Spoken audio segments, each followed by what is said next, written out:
Welcome, welcome, welcome. Welcome to Wholesale Hotties, the place where ladies in real estate are talking about real estate. I'm your host and MC for the evening, Sharon-Lee Smith, together with my lovely co-host, Donda Mullinex. Hey, Donda, how are you this week? Great. And one of my other lovely favorite co-hosts, Jennifer Stewart. Jennifer, nice to see you again. Monique will be in a little later. Our special guest today is my lovely friend, Amy Biernat. Amy, welcome to the show. Thank you. Thank you very much. Well, thank you. You're welcome. Amy, I understand that you have a lovely business that you work with your husband, which is, I'm sure, challenging at times because we all know how men are. But let's start at the beginning. How did you get into real estate? Honestly, Brian started before I did. He was working his W-2 job, and I was a stay-at-home mom at the time. And we had moved to Mississippi in 2015, September 2015. February 2016, he was diagnosed with cancer. And so that, that change starts changing your perspective on things, starts making you think a little bit. And so he got through that well and is well today. And then in 2000, and then February, I'm sorry, that was February 2015 and then 2016. And then July 2016, I was riding my bike. I was cycling on the Natchez Trace, which is a federal road, which means it goes from Tennessee all the way down to the bottom of Mississippi. And it's very well-known road for cyclers to ride on.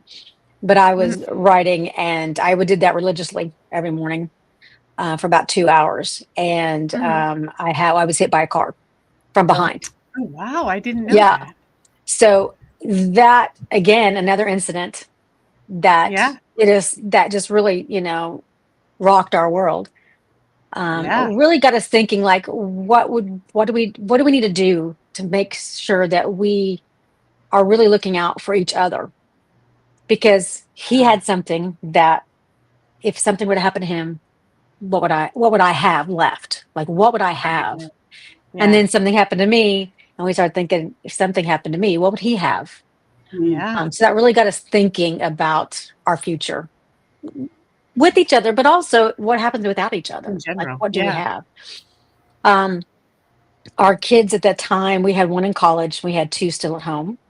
And so we, that's a thought. Like, both of us could have been widows at an early age.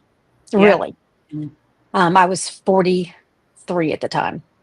And so that was young. Yeah. And so we've always been kind of the entrepreneur spirit. We always wanted to have something that we could, do, something that we could do on the side more than anything else. He still has W-2. I went to school. I had a counseling degree with a emphasis in drug dependency. And then I also had an associate's degree in accounting. And so those don't go together well, but they actually went together really well. It worked out really well. That's fair. So I did, today you can still use that counseling degree no matter what you do. Yes. It works well in the business. Let me just tell you. Marketing, tenant screening. Exactly. It's amazing how you can read people really well. But the bookkeeping side, I actually did work from home for several years doing that until 2008 hit, because I had all contractors when I was doing my bookkeeping business. That's what I had. And so I lost all of them. I saw it coming. It's amazing how I saw it coming, not realizing really what was coming, because I was on the bookkeeping side. I really didn't pay attention to the real estate market, but yet I saw it coming whenever it was coming, because I looked at their books every month. Numbers, I was keeping up with that. Yeah. So anyway, I lost all of them at that time. It was kind of sad. It was really sad though, because I saw them have to go get a W-2 job that they did not want to go get, because they were. Yeah, I'd rather gouge my eyes out with a spoon than have a W-2 job. Same here. I am not. I would be a terrible employee at this point because what I want to do totally unemployable. going to your job every day. Yeah. So anyway, back to 2016, Brian started watching podcasts and listening to real estate. I don't even know where he went, I'll be honest with you, because I wasn't really paying attention because it wasn't my thought process more. It was more his. Yeah. So he started listening to stuff. And so he came across wholesaling. And so we got into that. We drove into that. While he was at work, I was driving for dollars and getting addresses. And I'd go home and then I would get all their information. I'd go online, I'd get all their information. And at night he would start calling them. Because at that point I was like, I don't need to call them. You can do that. What you want to do is not what I want to do. Yeah. And so eventually it got to where we had so many names and numbers and everything that we both started calling because it's at that point, it got to so much. And so I would start calling them too. And then we didn't do our first deal. It took us 9 months to get our first deal after all of that driving. Typical, actually. Yeah.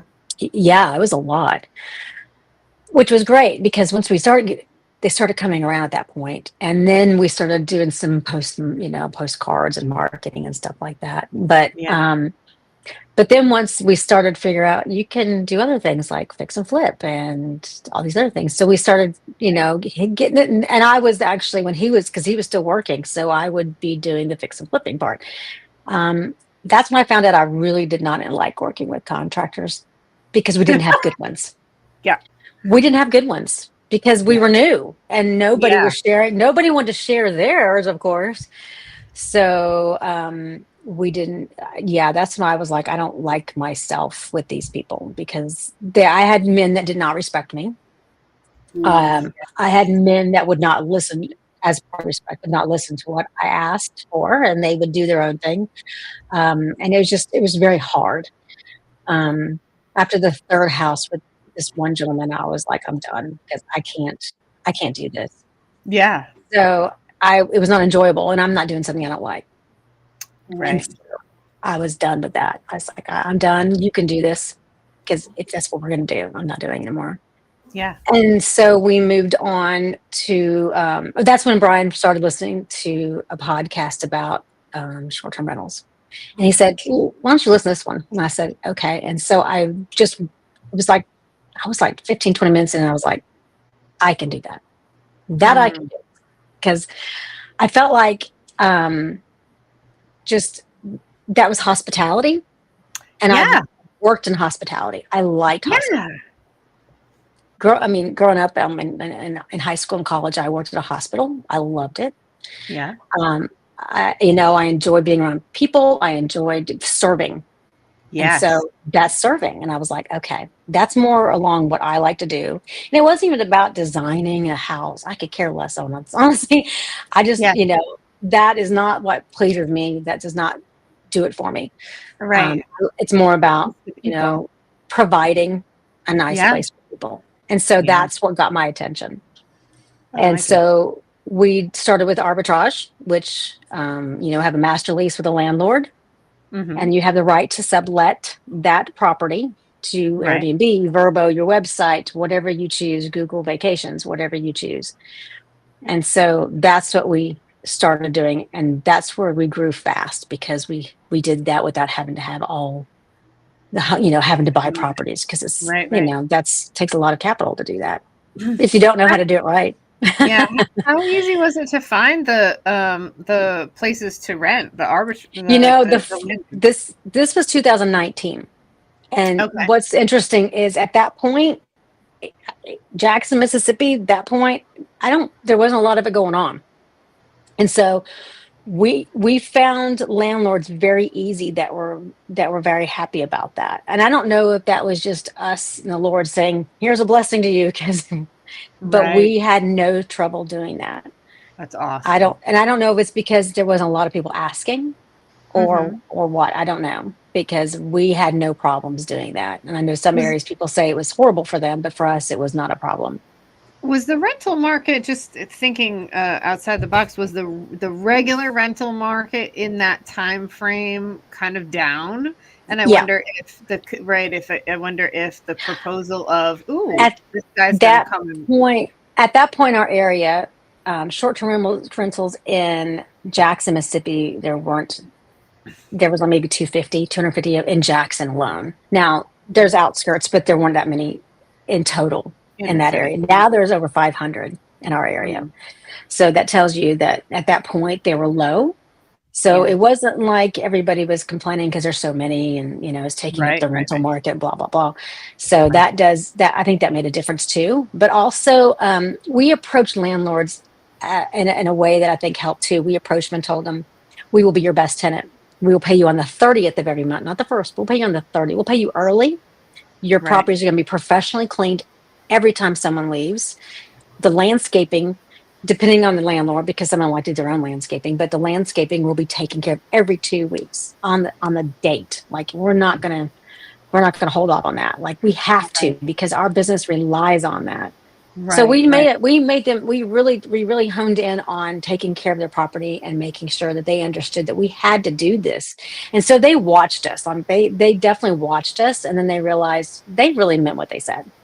Yeah. And so we were very careful on who we let come in, as far as we kept our pricing up a little higher, so that way we wouldn't get crazy in. Yeah. And we've had good experiences, and so they watched that. Yeah. Yeah. So we started out with 4 immediately. So Brian and I said, we're going to go try to find some, right? We went to Zillow. That's where we went, because where else do you go to find a rental but Zillow, right? Yeah. So we went to Zillow, and he found a lady who had a 2-bedroom, 1 bath. And I went out and found a guy who had duplexes, and he offered 3 leases. And I said, yes. I was like, I'll take whatever you got. And I said, yes. And so we came together not knowing this. And we came together and said, hey. And he was like, what? You got 3 of them? I'm like, yeah. But I win. Yeah, I know, right? Now you got to furnish them. Yeah. Yeah. So yeah, exactly. But and that was the thing too, is how are we going to furnish these? And I was like, we have a credit card that has a $10,000, 0% interest for 12 months. That's how we're going to furnish it. Yeah. I'm like, you do what you got to do. So, and of course, I'm the risk taker, of course. And Brian's going, oh, gosh, what if we can't pay that off in 12 months? Like, what do we do? I'm like, well, we start doing what we got to do. Just do what you got to do. That's how I am. I'm just like, we're going to do what we got to do. So anyway, within days of putting all these properties on Airbnb, we started getting bookings immediately. I was shocked, because I'm thinking it could take a little while for this to start rolling, right? No, it hit hard. And back then, a 1-bedroom you could furnish for $3,000. It was great. You can't do that now. So it was wonderful, because that's what we did. We just furnished these things off Marketplace or wherever we could find, decent stuff that, we've now updated some of these, and but money went further, which was nice. Yeah. So that helped a lot. Did you guys decide to start buying so you could get more of the tax benefits and stuff versus for renting? So actually, we did arbitrage for the first 3 years. And we didn't buy our first one until 2022 or 23. Might have been 23. So we didn't start buying for a while.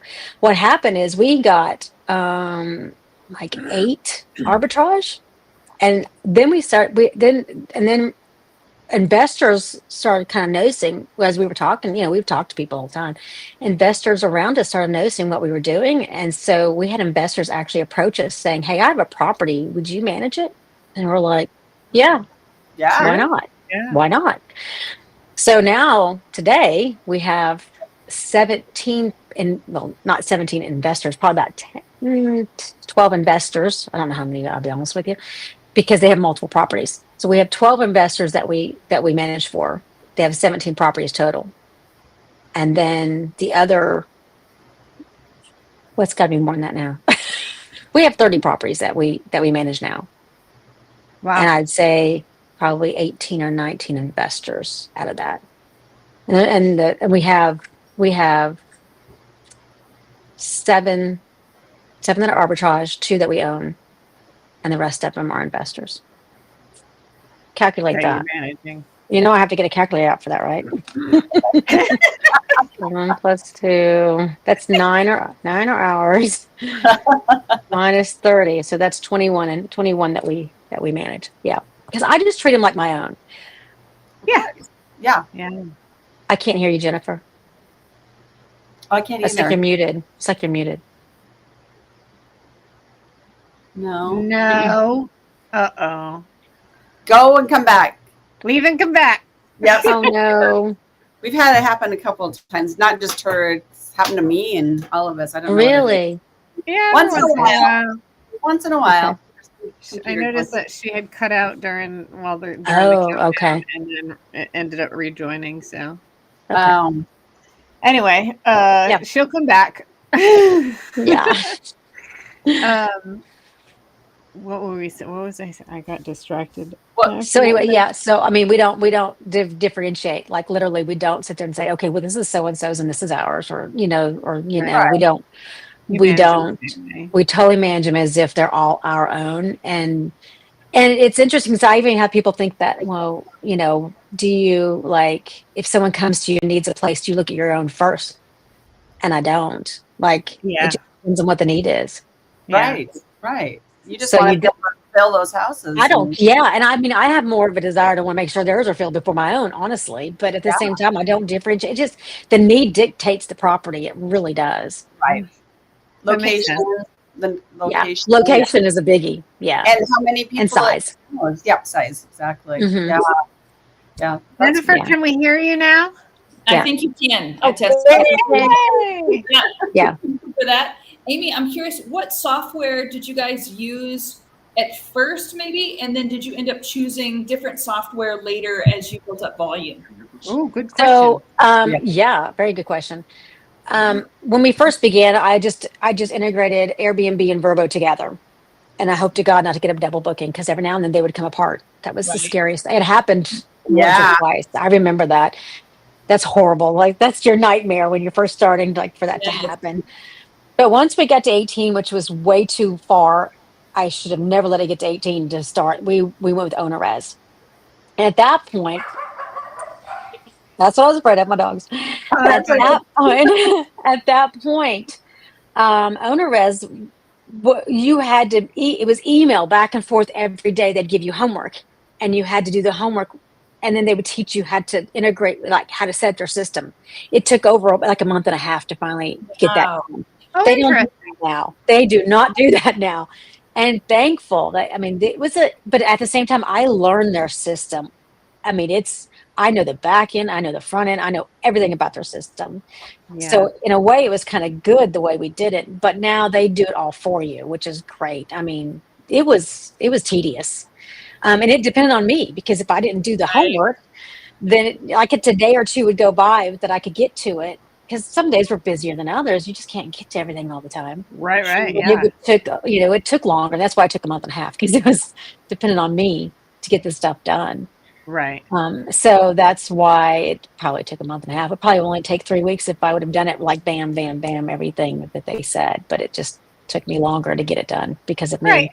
But again, I had 18 properties and I should have never gone that far. Well, and you're juggling husband, you're juggling mom life, Yeah. and you're doing all that. Well, also, this is community corporate housing. We also have Biernat Investments that does the other part of the real estate, which is still fixing and flipping. We used to buy, property, selling it on the market. We're doing everything else still, doing that side too. And my husband didn't quit his job until October of 2021. So by then we had probably close to 18 properties. Yeah. If not more. Nice. I don't know how many we had. What type of margins do you look for? Like what's the range of percentage of profit that you would expect? And if that's too private, but I mean, like, for example, with the DSCR, it needs to be a 1.2. Is there a certain threshold of profit that you look for that you would recommend the audience not go below? So I think this will answer your question. So if we don't do 1 bedrooms anymore. I'll be honest with you. We don't even look for them. We don't even want them. Even 2 bedrooms, we don't really look for either. 3 bedrooms up make more of a profit. So that's what we look for. But if you're doing a 1 bedroom, the minimum we want to make on a 1 bedroom is $600. But even that's low. I'll be honest with you. And that's per month. Per month. Yes. I'm sorry. Yes. So on a 2 bedroom, 1,500. A 3 bedroom is 2,000. A little higher sometimes. It just depends on the property. It depends on a 2 bedroom, 2 bedroom, 1 bath, 2 bedroom, 2 bath. That makes a difference. A 3 bedroom and 3 bedroom,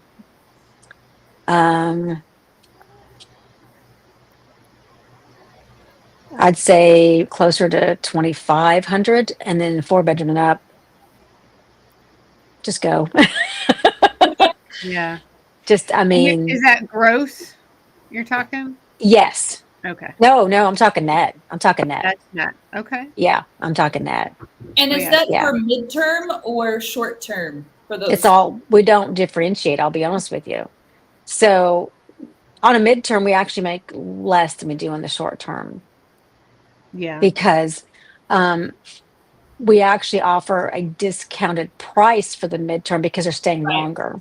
Right. Right. So we actually make more on the short term. If, someone comes in on Airbnb, even if they're staying for 3 months, Airbnb price is going to be up because we use price labs, which dictates our price. And so it goes up and down depending on what's going on in the area. But I set the standard. I set the low. I set the low, medium, and high on there. And it just, price labs dictates that price. And so Thanksgiving, it shoots up. Whereas if they're staying a midterm, it's going to keep it straight all the way across. Like a 3 bedroom is going to be 4,500.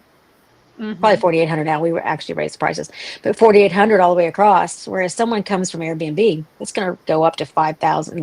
Depending on it's going to raise that price up to 5,500 for the month because of the stuff that's going on in the area, or Thanksgiving, or holiday type situations.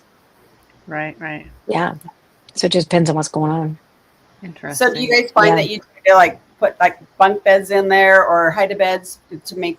But I know the rules, butts in beds. The more butts you can get in beds. Yeah, I am not that person. I have a friend who does that. She'll put 12 people in a 2 bedroom. I'm like, whoa, no, I don't do that. I don't like, if it's a 4 bedroom, I do 8.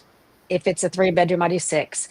I don't like to stack people in because just what it does to your property, the damage that comes in with that. I've seen that. Yes. I've seen it. I mean, we do a security hold. We have an owner res. You can do an agreement, a rental agreement, which they have to sign before everybody has to do this, no matter if they come on Airbnb, Vrbo, Google Vacations, website, anywhere they come, because we have a website, anywhere they come, they have to do a rental agreement.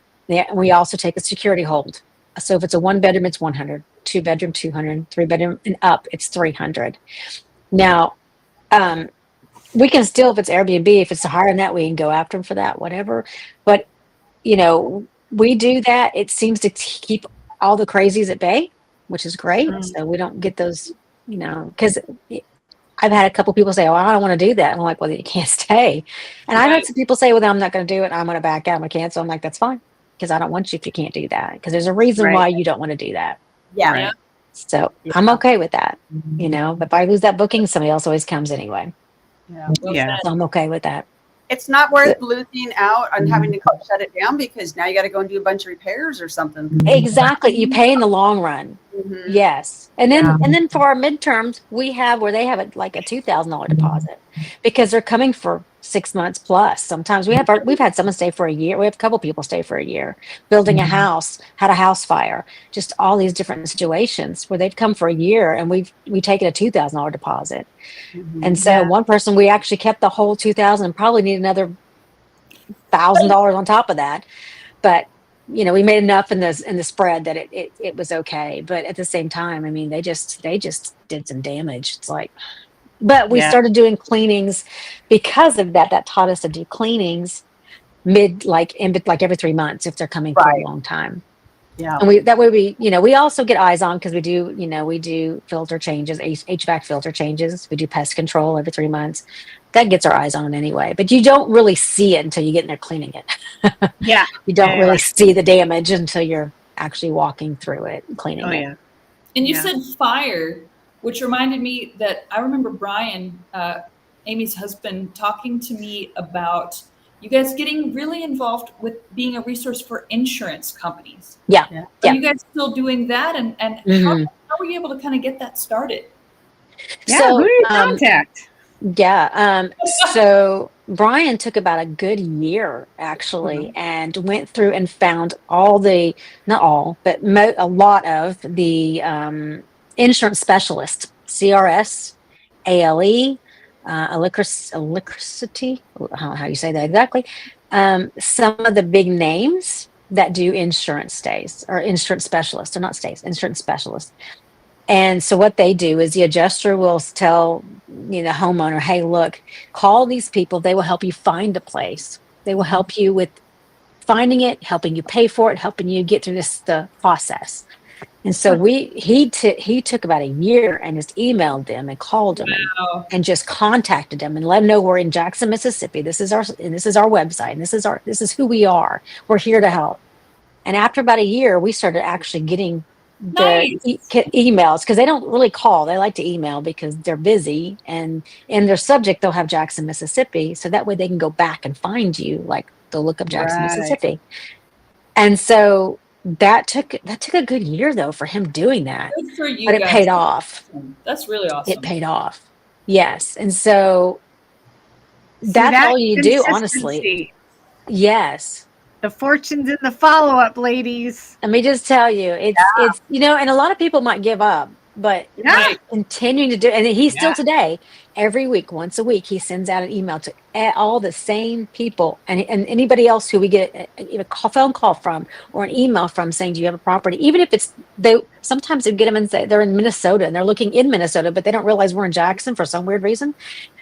We get like the wrong email. We're like, oh, there's a contact, because none of these people are in our state. They're all over the place. Like they're in Arizona, they're in Illinois, they're all over, but they still have people that need places in Jackson, Mississippi. Absolutely. And so we still, no matter if they're a wrong contact, an accidental contact, whatever, we still save their information and send it to them once a week. We're here. This is what we have available. He'll give them the address, how much it's going to be, the availability. This is when it's available. Of a lot of, of anything that's available. We don't send them all of our properties, but just what's available. That way they know we're here.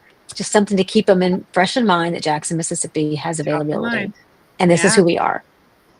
Yeah. So Amy, is that your main focus? Is your husband and wife team that you're doing more of the rentals, the short-term rentals, then your husband is doing more of the fix and flips? Or do you guys? So yes, he is definitely doing more of that. Okay. I'm okay with that. He's definitely doing more of that. I do more of this, and I actually have hired someone to do our customer service, to do our back end on OwnerRez, to do all of that. So I do all of our bookkeeping. I do all of our I run around to every property. I check on it. I do any light maintenance. I don't mind doing. See, this stuff, I actually enjoy doing this stuff. I know people are like, ooh, but I actually like it. And then, but I also help him on the end of the properties. I help pick out colors now. He started out that I'm like, please let me do that. I help him on that end. I do the help doing final walkthroughs, because he's been seeing these properties every day. Yeah. Once once you see something every day, you don't see things anymore. It's always like that. Mm-hmm. Yeah. Just like my cleaners and I have runners also that run to properties. They stock the cleaner's closet. They check after the cleanings. They see things that I don't always see, because I've seen these properties so many times. Right. It's easy to miss stuff. And so it's good to have fresh eyes on things. Absolutely. And so we all help each other out, by doing stuff like that. So we do mix. We do mix with each other, because he's technical too. And so he does a technical side of the short-term, mid-term rentals, that stuff I don't want to do because it's technical and I don't know anything about that stuff.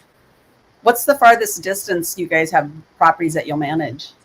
So we don't want to manage from a distance, honestly, but we do have some in Florida. We have 2 in Florida, and it's because we have a good friend that we couldn't say no to. But other than those, they're typically within you can go there within 35 minutes. Yeah. Okay. Yeah. Oh. And I'm comfortable. I'm very comfortable with that. And even the ones in Florida, I mean, it's an hour and a half from where my mom lives. So I've I've been down there with my mom. I've driven over. And I have a great cleaner there. Her husband's a maintenance guy. I mean, gosh, it was a great pairing.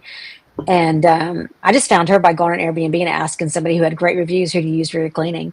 I just messaged him and said, who do you use? And she shared. I was like, thank you. This is great. But I don't really want to move out of my area. I had stress about it. I was approached by somebody and I had such great stress. And I said, you know what? I'm not going to do it. The stress is too high. Yeah. And I'm going on 54 years old. I don't want to be stressed out anymore than I have to be. And so, yeah, it's not worth waking up at night wondering what's going on and if it's going to be okay. Yeah, absolutely. Yeah. It's just money would have been great, but it's just not worth it. No, yeah, that hustle. Sounds like you guys are making enough to where, like I know for me, there's a threshold and how much more. If I make more, is it actually going to make me happier, or is it just adding stress to my life, right? And so maybe that too. Yeah, I mean, we had up to 33 properties a couple of years ago, and but also my biggest thing too is, and Brian, I've had this discussion, is that I don't want to take on any investors that are going to add more stress either. Like the investors we have now, I love them. They know their lane, we know our lane, and we all stick to it. I don't hear from them. I give them a report, and I pay them ACH the 10th of every month.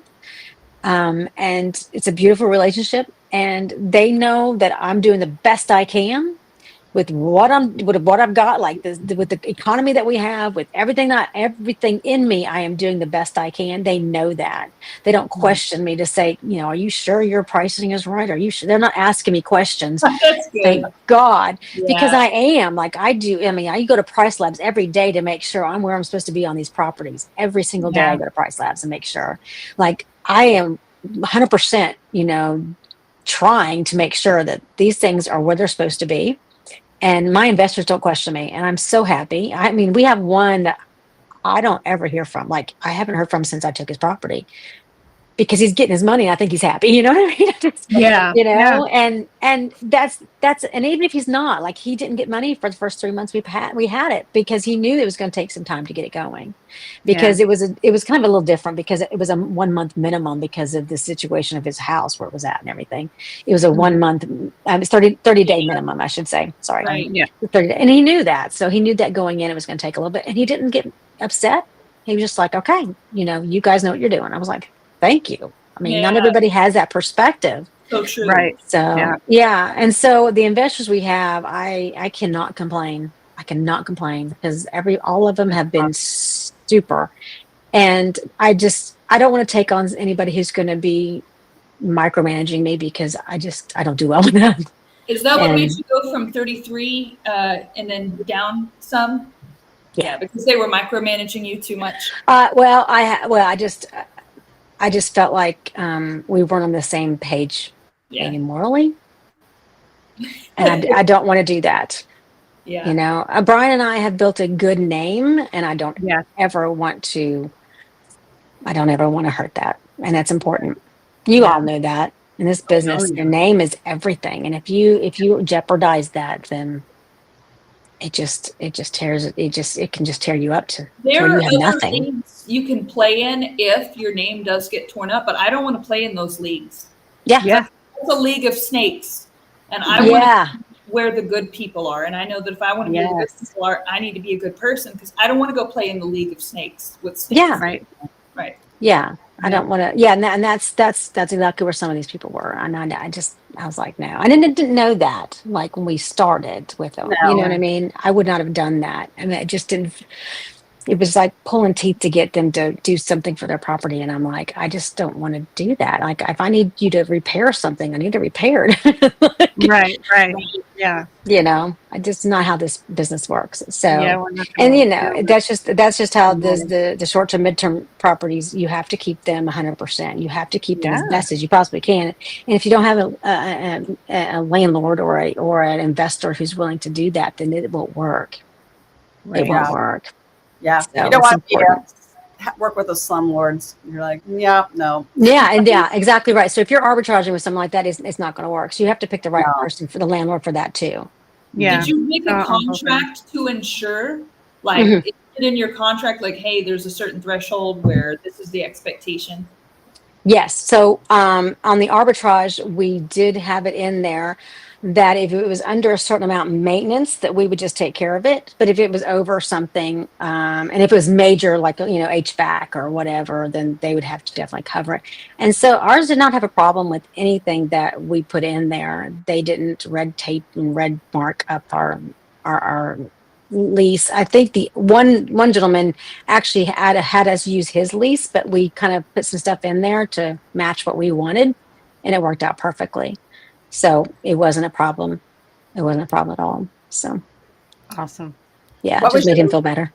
What was your repair minimum? Like if it was like 250 and under? Yeah, I think it was actually 150. It was really low, actually. Yeah. But I mean, that guy. I mean, all of them have been very good that they want to keep their properties up. They don't want them to go bad. So the one guy that we started with, he wasn't one of the first guys, but later on we got with another guy that we had two off the bat. It was side by side duplexes. It was duplex side by side, and he had a puppy mill in one of them before us. So he was dying to get somebody to take good care of his property. So when we met with him, he was like, "Yes, like I love what you're doing," because he literally had a puppy mill in one of his duplexes. I can't even imagine. So he had just got done dealing with that. So he was thankful, like, "Oh my gosh, please take care of my properties." But then we had those two, and he came to us and said, "Would you like another one?" We're like, "Yeah." And so we had a 2-bedroom house, and the area it's one of our best properties. Like it does the best in the area because it's right by the water. And then he had another one across the street. And we're like, "Yes." So he's come to us several times, and we're like, "Yes," because he's got great property. The areas, I mean, they do the best. The properties are the best area. So we're like, "Yes." Like, yeah, my arm. It's a win for you guys and for him. Now he knows he can still have that business and that home for his retirement, however long he wants to keep it. And yet in the meantime, and thing is, he's not a true landlord. He's an accountant who happens to have properties. He's not even a landlord. See, and now it's like truly passive income for him because he really has this thing, and you guys do all the work, and he just gets the check. And we have all the contractors. He doesn't even have to find a contractor. We're like, we have a guy that can do that. He's like, great, you just do that. We're like, okay. That's awesome. Yeah, it's worked out well. That's awesome. Yeah. So these midterm rentals and the arbitrages and stuff, are you doing co-living on those, or are those different properties? So the co-living didn't start till 2023. We bought a mobile home. Because what happened is we went in 2023, went to John Morey's event in September. Yeah. And Lisa Cordner, I think, Jennifer, were you there? Lisa Cordner spoke in 2023 at his event.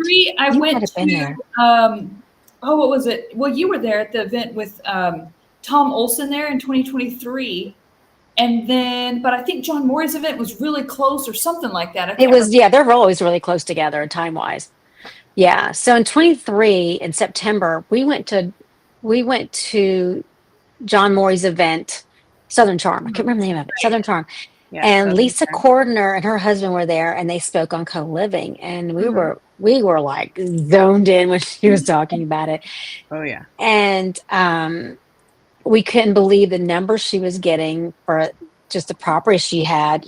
I don't remember how many she had at the time, but now she has, I don't know how many beds she has. I don't even know. I'm not even going to guess. But she's done well. She's done very well, and she's added quite a few.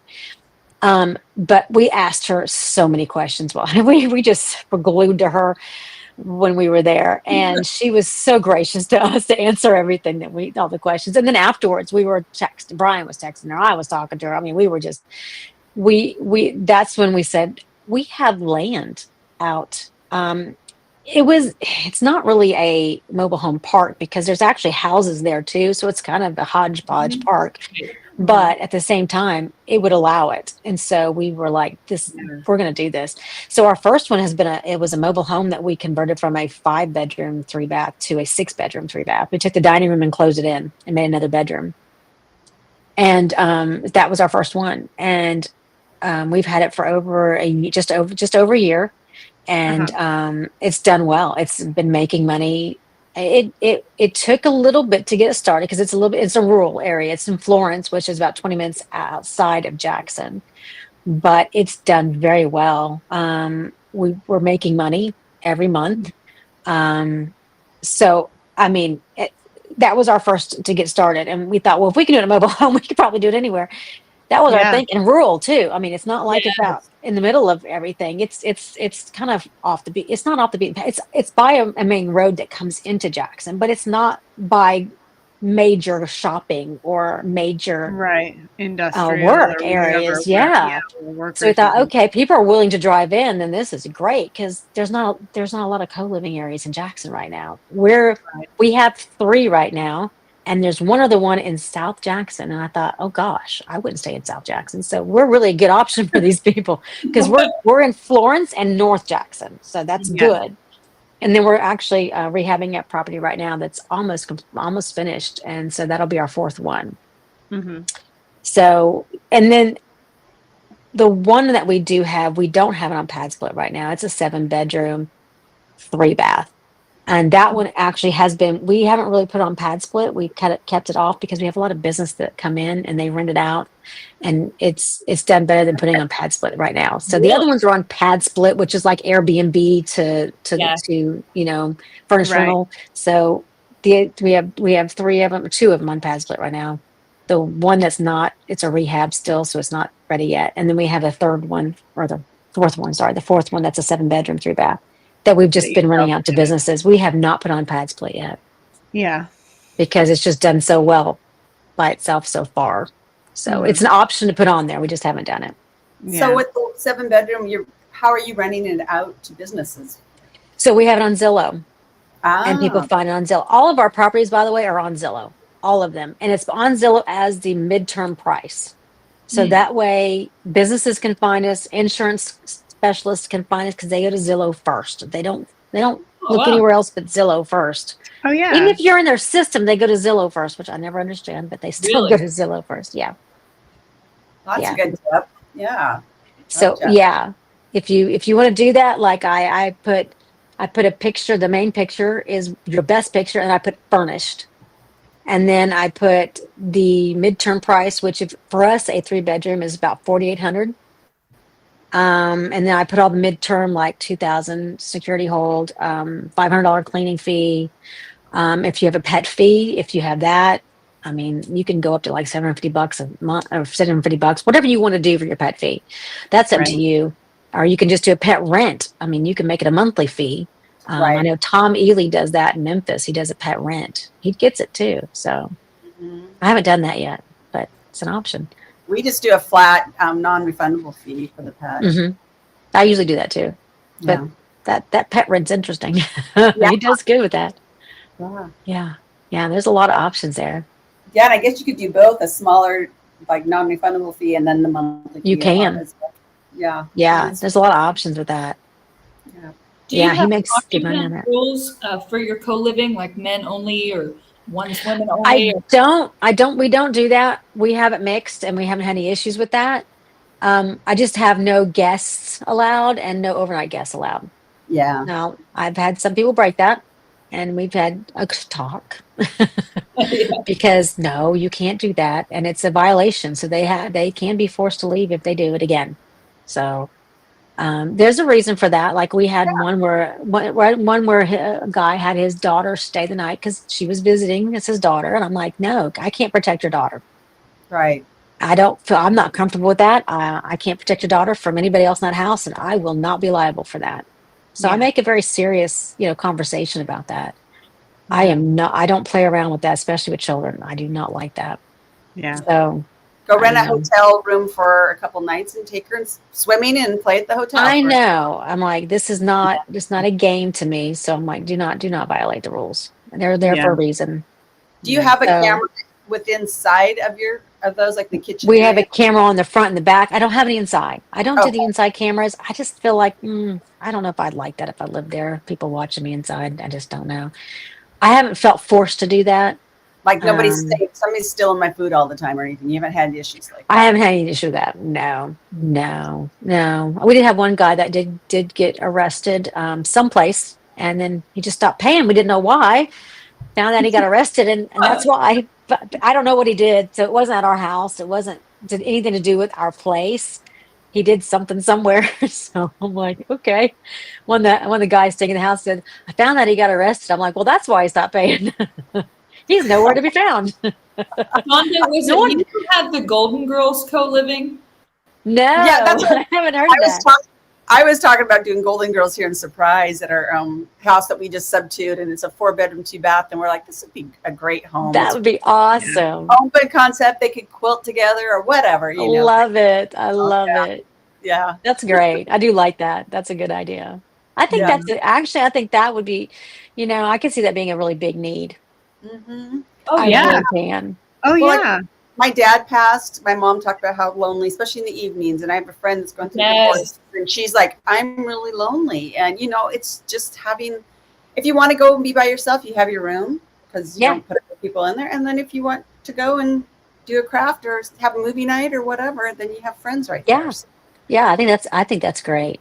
And it's not a nursing home, and it's not assisted living or anything. No. It's still a house that, you feel like you're still very independent. And yeah, exactly. Yeah, I like that. My mom is in that situation. My stepdad passed away in March. So, she's in that situation where she doesn't know what she's going to do.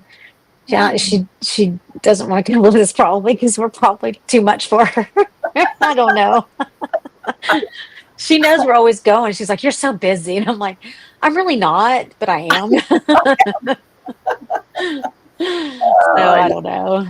In generations past, the elderly would move in with the family, right? Right, and so they had companionship, and now it's just not happening anymore. And I think that is absolutely a great need, especially as the boomers are aging and that type of thing. So yeah, I think that is a great niche. I think so. I do because my mom's still independent. She's not. Right.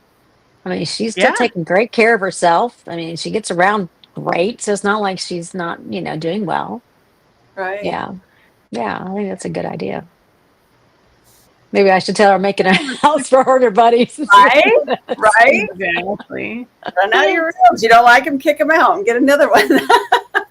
Exactly. Yeah.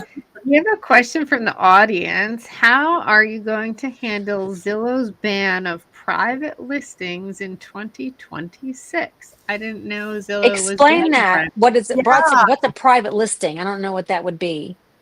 What would that? I don't know. Would that be? I haven't heard of that. Is that a seller? A seller trying to? I hadn't heard of that. Yeah, I'm gonna take a picture and give it to Chat GPT. Okay. Oh, there you go. Love it. I use Chat GPT. If I can say it. Jeez. Right. I told you it's bedtime, isn't it? I know. So tired. But I use that for my listings. Good. To help write stuff up, right? To write it, to get my titles. It's great. Just saying. Yeah, if you're not using that for your business, use it for whatever you can. So they're talking about a seller wanting to list it on Zillow. They used to do that where you could look for versus an agent listing it. Oh, a FSBO. A FSBO, right. How are you guys handling the ban? I didn't know they were going to ban private listings on 2026. I didn't either, but I wouldn't do a FSBO anyway. Like, I think there's power for with using an agent to sell a house. I think that we always do. We have 3 in the market right now with one of our real estate agents that we use a lot because she's really good, and I just don't want to do that anyway. Yeah, no, it's just time you don't have that you need to be focusing on finding another property, doing another. They're worth a percent and then some. Let's be honest. So yeah, exactly. And when you work with an agent on a regular basis, they usually give you a really good deal. She does more than does. She looks things up for us. She just does so much. She'll find properties for us that, exactly. Once you have a great agent, you work with them. listings are exempt: for sale by owner, new construction listed by builder, and rental listings, which is what we care about. The rental. Yeah, because on the rentals, on the furnished, the midterm furnished rentals, there's a thing on there that asks furnished, and you check it off. So it will list it furnished for you, like you check it off. So Jennifer, they don't mind that at all. Zillow won't let the private people list the rentals either. Yeah, that's what it's sounding like. Confusing because, you know, obviously I'm not sitting here studying it with full attention, right? Sure. But it was saying that there are exceptions for FSBO, but it was kind of saying something like, and I don't want to bore the public by reading here, but it says, if a home is publicly marketed, sign in yard, Facebook post, brokerage website listing, then it must appear in the local listing service, the MLS, and therefore be accessible via Zillow and its partner portals within 1 business days. So take that as you will. I mean, that's basically saying that if it's publicly marketed, as in there's a sign in the yard Facebook brokerage website listing, then it needs to also be on the MLS. Interesting. It has something to do with apparently an antitrust lawsuit, which I'm sure you guys know. Antitrust means they're going to try to break up a monopoly, basically. But I don't think Zillow is a monopoly because there's Redfin, there's Realtor.com. I mean, there's so many similar things. But whoever brought that up, thank you. Something for us to pay attention to, right? Yeah. And so how are we going to handle it? Research some more and figure out how to handle it. Not sure, but thank you. Talk to my real estate agent and see what I can do. Right. And the rentals, though, you don't usually have a agent for rentals, so most people don't. I mean, some of them do, but you don't need to typically. That's interesting. That'll be interesting. Thanks for that tip. We'll definitely watching that. That's the thing, is we get to all learn together. Something new. Doubt. It's always keep each other free. Like without this community that we're in, we're not free. Because we all kind of need each other. It's such a team sport. It's Ross. Tell Ross I said hi. This is Ross, by the way, Donda. I was wondering this XX. Hi, Ross. Hi, Ross. He's an agent here in Arizona. He sends us all kinds of listings and stuff. He's a great guy. So Right. Well, cool. Oh my goodness. Ladies, we're almost at the end of the hour. What else do we have for Miss Amy here? So the one that isn't on pad split, your co-living, you said that you're getting have companies come, and so like the company comes and rents the whole thing and then puts their employees in individual. So what type of companies are you talking about? Like construction? Usually it's construction. It usually is. So all we have in that is every bedroom has a full bed. So I get the Zenith metal bed frame. I get a mattress, usually the what are they called? The memory foam mattress. I get a encasement zippered around that thing, and then I do a one on top. I'm pretty about that. I cover them suckers, and then they get sheets and a quilt, and then a pillow protected, and then a pillow case, and then they get a nightstand and a lamp, and they get a closet, and that's all they get in their room. So it's not like it's furnished like an Airbnb. It's just not. So this house, that's all the bedrooms have in them. They bring their own stuff. They want to bring more, they can bring more, but that's what they get. So they don't get a lot of stuff because they're there working literally. These guys are working like 16-hour days. So it's not like they're coming in and hanging out in their room and whatever.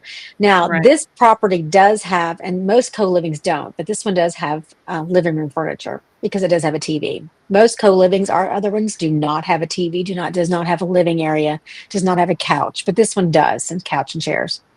It has a dining area, dining table, dining chairs. All our other ones do have dining areas. This kitchen is fully furnished, whereas the other ones are not. because they are coming, they're going to eat, they're going to all that. And it has a pretty large kitchen, 2 trash cans, two fridges. All of our co-living has 2 refrigerators. Wow. So you can have room for all the, this one holds 7 people. So it's got to have room for enough people and food and everything else to go with that. And space. It's got to have the space for everybody's stuff that they bring. It has laundry. Everybody has laundry. All of them do. Washer and dryer. And then it does have extra like storage, like extra shelving and things like that. So if they have food or they have laundry area, they have extra storage to put their stuff in. So, and this one has a garage, but it has one door that goes up and down. So they can't use the garage for a car, but they can use it for storage. And the businesses love that. They want to have room for whatever storage they're bringing stuff.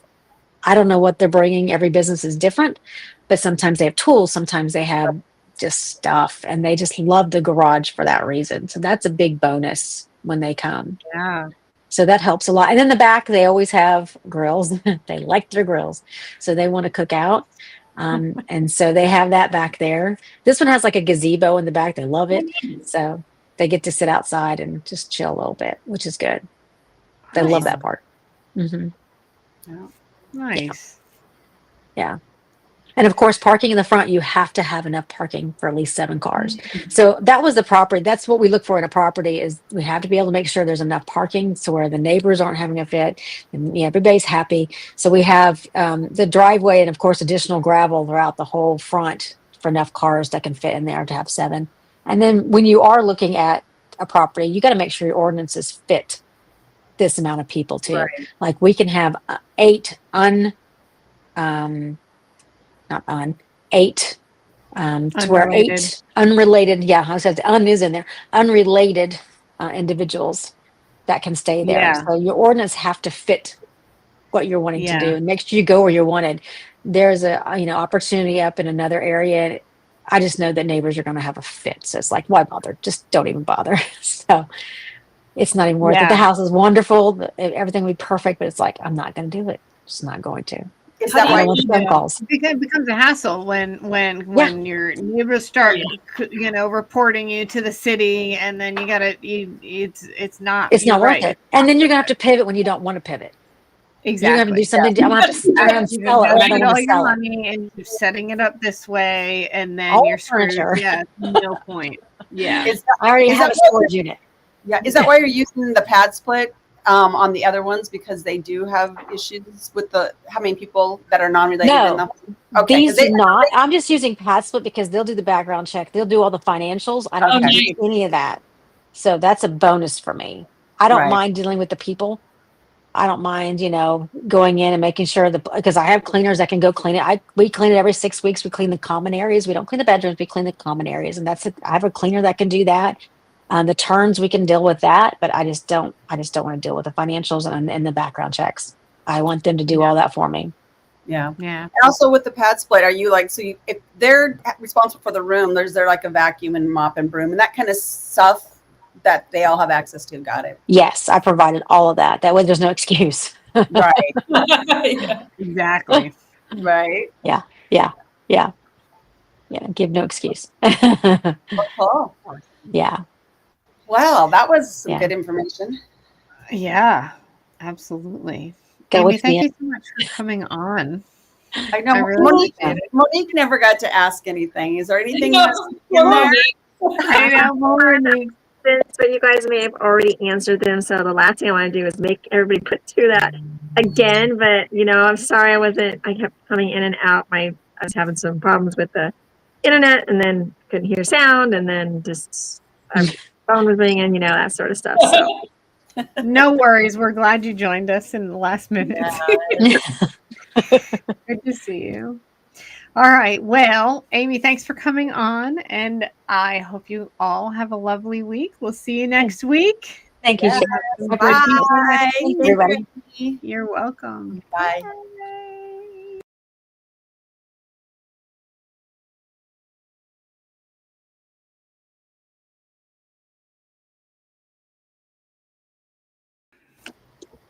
Hey. Hey. You're upside down. There you are. About 10 minutes ago, I heard this loud crash downstairs. I'm going, oh no, what are the dogs into? Oh, at your house, at your place? I didn't hear it. So, oh boy, that's funny. Uh-oh. Well, I saw Spencer, but I didn't see your other one.